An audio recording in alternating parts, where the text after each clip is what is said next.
The paper I want to do, and Malik is doing a lot of research with me on that, is to examine the question of whether history has recompense.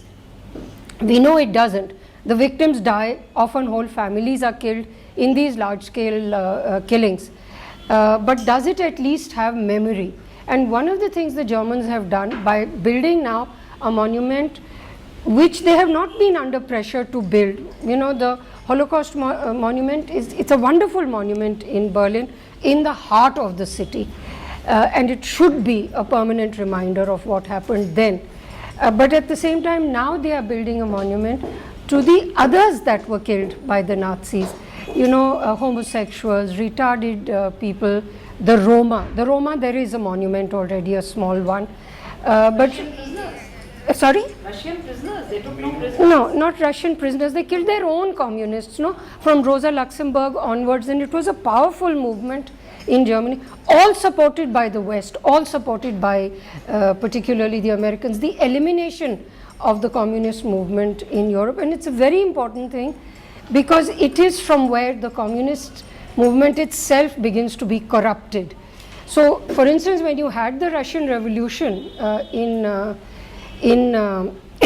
Russia, or the Soviet Union, what happened was that immediately white armies were created, which were based, you know, across the frontier, who were fighting the communists in Russia from day one. So it's very easy then for a new government to slip into a kind of fascism and a kind of violence against what are its own dissidents. And of course the Russians went to horrific lengths. I mean, I don't know what the list of victims is finally, but millions of Russian citizens were killed by the Soviet Union itself. They used the similar methods.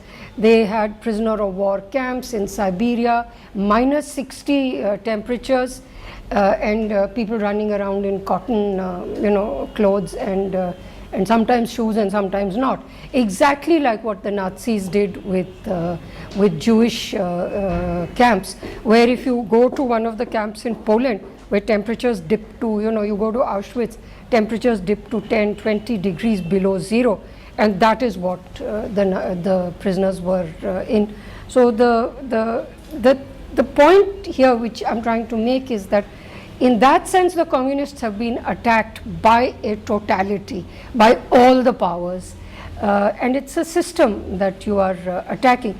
But that's one other research project. What I'm trying to write is, will the, you know, there are war crimes trials on in Cambodia, there are trials on in Bangladesh.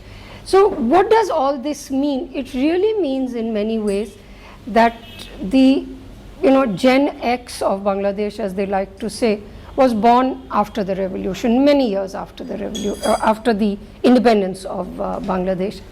But the memory does not go away, and it's very important that, at least for the sake of memory, for the sake of humanity, we have something which pays homage to the victims, which recognizes that even those who fight for homage for them are under pressure, are going to be castigated, as these young people in Bangladesh are today, by the reaction to the Shahbag movement.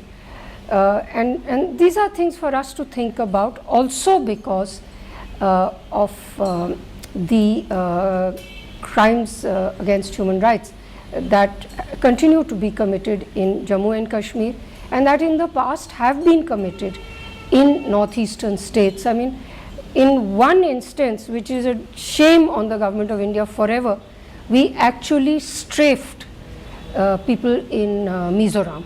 Now, this is much before the agreements were arrived at, but you know, we should not forget our history, the glory of it as well as the shame that we have all been either participants as governments or acquiescent as citizens.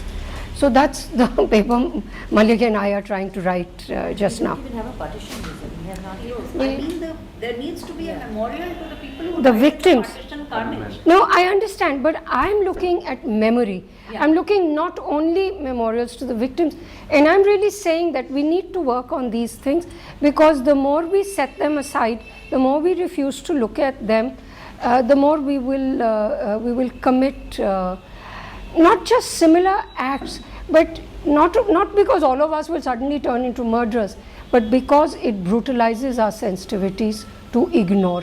So your sensitivity to everything, you will not help a poor person, you will kick an animal on the street because we are brutalized in our sensitivities are dulled.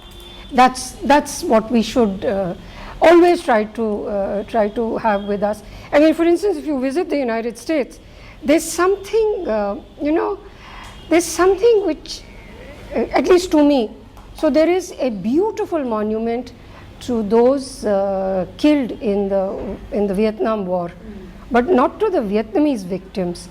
There is now a memorial to the armed forces people killed in Korea. No mention of the Koreans that were victims, and this has directly led to the fact that the US government now proudly says it does not count the Iraqi or the Afghan victims of the wars and invasions in those countries. So it's a grave tragedy, because there are so many young Americans who have such sympathetic impulses, who want to join groups and movements that help and that work. And for many American soldiers themselves, a return to Vietnam was a way of closure. But governments have to also respect sensitivities, and the way to do it, of course, is for young people to be out there asking for those things.